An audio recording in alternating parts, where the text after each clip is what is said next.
What is up, guys? Welcome back. Welcome back. We have UFC 310 right here on the rise. Giving you my predictions the day of the fight. I took forever. I know my phone's been messing up. A lot of things have not been going my way, but we're here. We are still here. Talking about, let's touch on one fight before we go to the co-main and the main event. Co-main before Ciryl Gane versus Volkov. What I think is going to happen here, these are two fighters, two guys that are going to go at it. I love these kind of fights. There's just so much here on the line for them. All these fights have so much on the line. It's not just fights. These people's careers, their legacies, what they're going to do after this is all embodied by this fight. Ciryl Gane versus Volkov. Ciryl Gane seeing another opportunity as a title fight.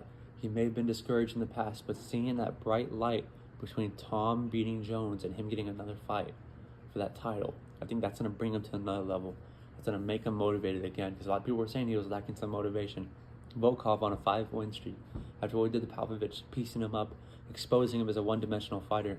People were saying it's going to be a different outcome this time. First fight, Ciryl Gane beat Volkov. But I just think Ciryl Gane's just a better fighter. Just a better fighter. And I think he's going to prove it in this fight. Moving forward, co-main event, Ian Garry versus Shavkat.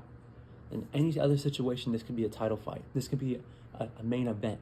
It's neither one of those two.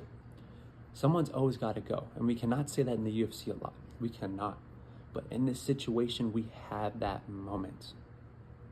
Two people that could be the face of the division in any situation are putting it all on the line for not even a belt. Just to fight each other, and not even a main event. A co-main. Ian Garry, I think his strategy is going to be to keep at bay, land those shots, keep this on the feet.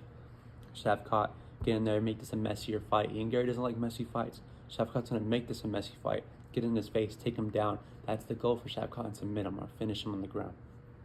In sparring, these two guys, sparring partners, there's not a lot of situations where sparring partners want to go out there and actually fight each other, agree to fight each other. And that tells you exactly how these two feel about each other. Shavkat openly stating that he submitted Ian Garry. It's not a good thing to go and discuss what happened in sparring, to go and brag about it. Last person that really did that, Ciryl Gane, was bragging about how he was sparring with Francis. We saw how that fight finished. Who do I think is going to win this fight? Shavkat. Even with the whole situation, there is still the 3-week notice. And I do believe overall, Shavkat is a better fighter. Going to the main event. Pantoja versus Asakura. Kai coming in, the K-pop star that people are calling him. People are stating, oh, he's a knockout artist. He's going to finish him. He's going to go in there and get a knockout. Let me tell you something. We have never seen a situation like this. A star this big going in here, first fight, title fight. Give it to him.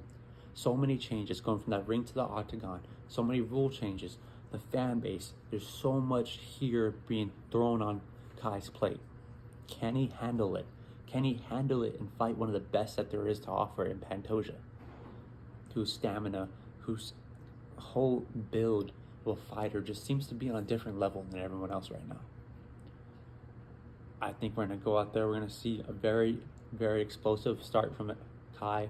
That's going to be slowly cut down by Pantoja, who's going to try to take him down, get that off the feet. I think we may see a finish here from Pantoja. A submission, possibly. I think it's just going to be too much for Kai. It's going to be too much for him to start straight getting a title fight. If we had wanted 2 build-up fights going into this and Kai got to get used to what the UFC was and what it represented, I think we possibly could say him being the champ is very, very possible, and it still is, but I just don't think it would be as possible as it would have been in that situation.